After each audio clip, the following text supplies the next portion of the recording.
हम दोस्तों, जय बाबा नीम करोली महाराज जी की। आशा है कि आपके ऊपर भी बाबा नीम करोली जी की कृपा होगी। दोस्तों, सबसे पहले प्रार्थना है कि चैनल को सब्सक्राइब अवश्य कर लें अगर आपने नहीं किया है, क्योंकि आपको बाबा नीम करोली जी की अनंत चमत्कारों की कहानियाँ मैं आपको सुना सकूं और अपने सभी ग्रंथों के धार्मिक सत्संग और धार्मिक वर्णन मैं आपको सुना सकूं, आपको ये दिव्य ज्ञान की प्राप्ति हो सके। दोस्तों, तो आज मैं आपको एक ऐसा लेख वर्णन करूंगा, उसे सुनाऊंगा, जिसमें बताएगा कि महाशक्ति का आह्वान हम अपने अंदर शरीर में कैसे कर सकते हैं और महाशक्ति इस प्रकृति में कैसे फैली हुई है, इसी का इसमें वर्णन है। दोस्तों, इसे पूरा सुने और धर्म लाभ उठाएं। आपको ज़रूर इसे सुनने से शांति मिलेगी। ये सत्संग रूप है और आगे भी इसे भेजें। दोस्तों, तो शुरू करते हैं। जय राम जी की, जय बाबा नीम करोली महाराज जी की। इसका शीर्षक है दोस्तों, महाशक्ति का आह्वान। निरंतर क्रियाशीलता ही शक्ति है। संसार के प्रत्येक पदार्थ में किसी न किसी रूप में शक्ति का स्रोत छिपा हुआ है। वह शक्ति अपने समान अथवा विषम तत्वों के मेल से जागृत हो उठती है। आज हम विज्ञान के युग में जी रहे हैं। आज मनुष्य जड़ पदार्थों से शक्ति संचय करना सीख गया है। प्रकृति के बिखरे हुए पदार्थों के आंतरिक तत्वों से मनुष्य परिचित हो गया है, तो फिर मनुष्य में छिपी हुई शक्ति का भी संधान संभव है। मनुष्य और प्रकृति में इतना ही अंतर है कि प्राकृतिक शक्तियाँ बिखरी हुई होती हैं और मनुष्य में वे संतुलित रूप से एकत्र हो जाती हैं। अतः तत्वों का एकत्र हो जाना ही महाशक्ति है। विज्ञान की भांति धर्म ने भी क्रिया पर बल दिया है। उपासना, साधना, योग, पूजा आदि के अनुशासनों द्वारा भाव को नियमित बनाकर उसे एक विशेष दिशा में प्रवाहित किया गया है। नदी का मार्ग जब निश्चित होता है तो मैदानों और गांवों में खेत सींचे जाते हैं। नदी की धारा का अनियंत्रित होना बाढ़ और विनाश को ले आता है। इसलिए धर्म ने नियमित और नित्य क्रियाओं के रूप में हमारे प्रत्येक कार्य को व्यवस्थित किया है। जैसे मानव शरीर में शक्ति के निश्चित केंद्र होते हैं, समर्थ इंद्रियां होती है, मर्म स्थल है, वैसे ही धर्म और शास्त्र ने शक्ति केंद्रों का निरूपण किया है। पर्वत, नदी, भूमि, लता, तृण, वृक्ष, जीव आदि की भांति देव रूप में महाशक्ति दुर्गा, शिव, विष्णु, सूर्य, गणपति, हनुमान आदि अनेक रूपों में इन शक्ति केंद्रों को देखा जा सकता है।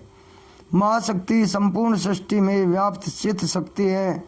कालिका पुराण में कहा गया है कि वह शक्ति का क्रियान्वित रूप है, अर्थात पत्थर के टुकड़े में शक्ति होती है। जब तक उसे हाथों से उठाकर तीव्र वेग से फेंका ना जाए तब तक वह आघात नहीं कर पाता। शक्ति का वही चालन क्रिया शक्तिमान के साथ ही उसका संबंध सिद्ध करती है। माँ दुर्गा का एक रूप महाकाली के रूप में व्यक्त हुआ है। महाशक्ति का काल तत्व से गहरा संबंध है। ये ही महाकाल शिव है। महाकाली का रंग श्याम रंग भारतीय चिंतन की सूचना देता है। काले रंग में सभी रंग समा जाते हैं, वैसे ही जैसे काल में सभी मिट जाते हैं। रूप और अरूप का भेद मिटते ही रंगों की विविधता समाप्त हो जाती है। यही काल तत्व जब पृथ्वी से जुड़ता है तो कला आकाश से जुड़कर काल और पूरे ब्रह्मांड से जुड़कर काली का रूप ले लेता है। यही भाव राम, कृष्ण और विष्णु या शिव के नीले रंग में फैला हुआ दिखाई देता है। वास्तव में कृष्ण वर्ण आदि वर्ण है। जब सृष्टि के पूर्व प्रलय काल था तो चारों तरफ अंधकार ही अंधकार व्याप्त था। प्रलय काल में तीन तत्व प्रबल होते हैं, अंधकार, अशना, क्षुधा और जल। यह श्याम रंग सबको समान बना देता है। काली या महाशक्ति अंधकार की तरह व्याप्त हैं। वहाँ देश और दिशा का ज्ञान नहीं रहता। काल में एक विराटता और व्याप्ति होती है। हम जिस काल में जीवन जीते हैं वह एक कालखंड होता है और गति चक्र में उसमें होने वाली क्रियाएं क्रम से पीछे छूटती और विलीन होती चली जाती हैं। परमात्मा ने मनुष्य को एक बड़ी विशेषता प्रदान की है, वह है विस्मरण, यानी कि भूल जाना, धीरे धीरे भूलते जाते रहना। अगर यह विस्मरण नहीं होता तो मनुष्य जीवन सदैव अस्थिर और तरंगित होता रहता। उसके मन को कभी भी विश्रांति नहीं मिलती। विस्मरण का विपरीतार्थ शब्द है स्मरण। यदि हम दुनिया की बातों को भूल जाएं, इसी में हमारा कल्याण है, और हम केवल अपने प्रभु का स्मरण रखें। स्मरण भी इसलिए कि इससे हम एक बिंदु पर केंद्रित रहते हैं।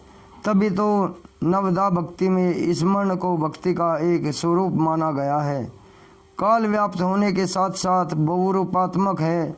हमारा संसार लंबाई, चौड़ाई और मोटाई के रूप में पदार्थ या ठोस का वाचन 3 आयामों में बटा हुआ है, पर काल चौथा आयाम है। मनुष्य पदार्थ से ऊपर उठकर उसे भेद कर चौथे आयाम काल में अमर होना चाहता है। जब हम ब्रह्मांड के क्षेत्रों में प्रवेश करते हैं तो काल की स्थिति और गति सीमा रहित दिखती है। तभी तो कहीं प्रातःकाल है तो कहीं दिन दोपहर, कहीं संध्या तो कहीं रात। हम अपने हाथ की जिस घड़ी पर विश्वास करते हैं, समय के पालन की सीख देते हैं, वह समय हमारी व्यवहारिक सुविधा के अनुसार हमारे द्वारा ही किया गया एक कृत्रिम विभाजन है। यह काल जैसे इतने रूपों में व्यक्त होता है, वैसे ही सत्य, चित्त और आनंद की सम्मिलित शक्ति अनेक रूपों में प्रकट होती है। उसे हम कभी पुरुष, कभी स्त्री, कभी बालक, कभी वामन, कभी विराट, कभी बिल्कुल विलक्षण तो कभी बिल्कुल अपने समान देखते हैं। हम जैसा चाहते हैं परमात्मा उसी रूप में हमें प्राप्त होता है। जैसे जल जिस पात्र में जाता है उसी पात्र का रूप ले लेता है। घट में रखे जाने पर वह घटाकार होता है, पर यह उसका वास्तविक परिचय नहीं होता। परमात्मा को भी मनुष्य ने यादृच्छिक रूप में देखा है, अर्थात अपनी इच्छा के अनुसार उसे सजाया, संवारा और निखारा है। अब यहाँ प्रश्न उठता है कि परमात्मा ने सृष्टि की रचना की है। उसने सोचा, उसने कामना की कि मैं एक से बहुत हो जाऊं। सो कामयत एको हम बहु श्याम। सभी धर्मों ने उस ईश्वर की महाशक्ति के जागरण का दिव्य अनुभव किया है। पृथ्वी इस काल का कला तत्व है।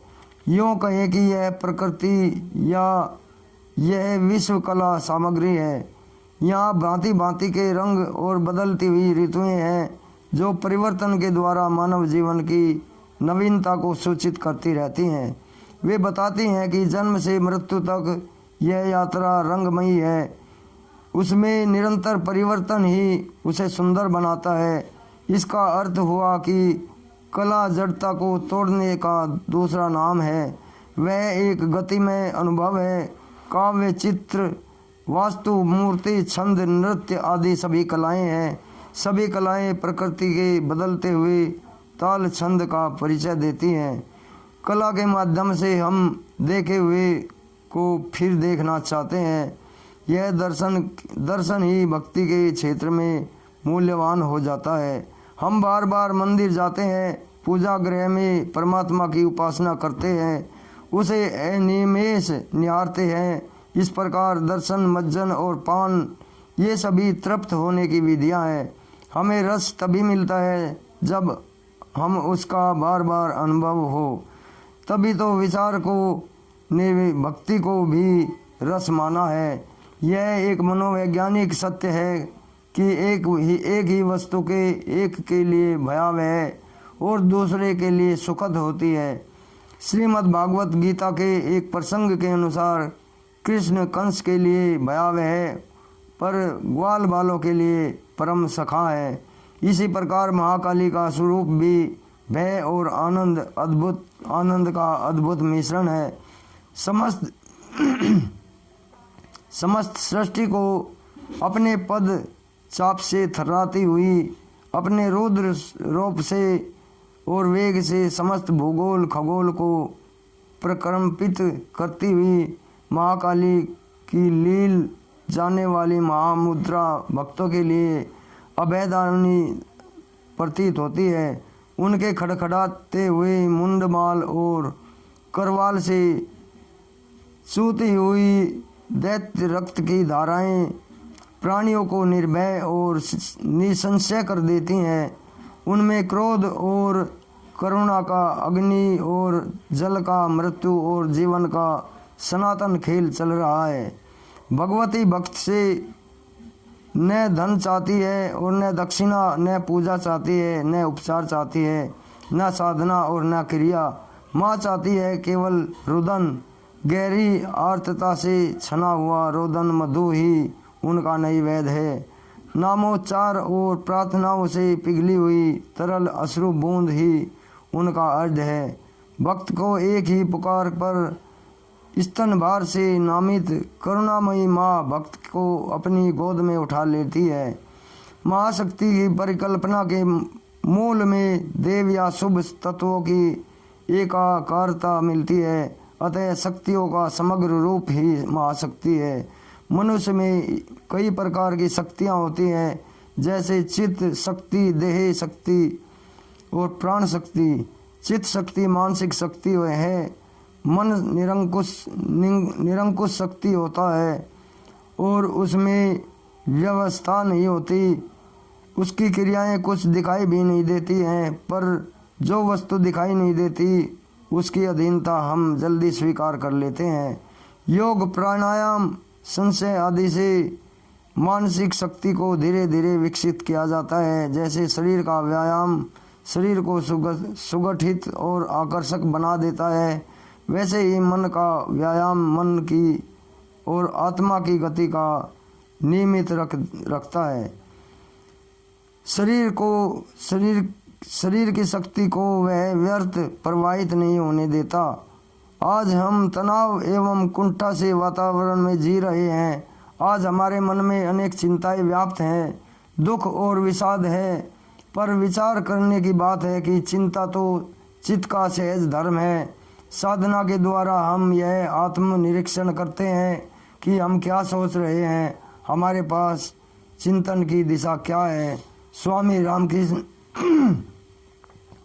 रामकृष्ण परमहंस ने किसी से पूछा कि आप दिन रात माँ माँ कहते रहते हैं, क्या आप पागल हैं? रामकृष्ण ने उत्तर दिया कि संसार में तो सभी पागल ही हैं, एक ना एक तृष्णा सबके मन में है। कोई धन के पीछे पागल है, कोई स्त्री के पीछे पागल है।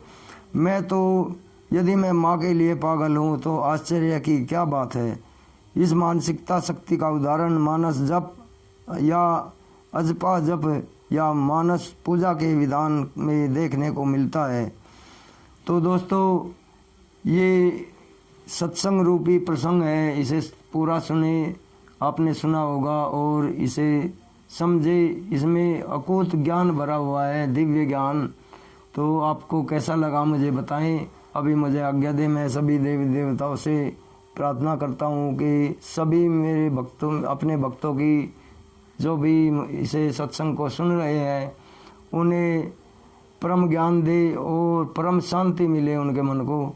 जय राम जी की, जय हनुमान जी की, जय बाबा नीम करोली महाराज जी की।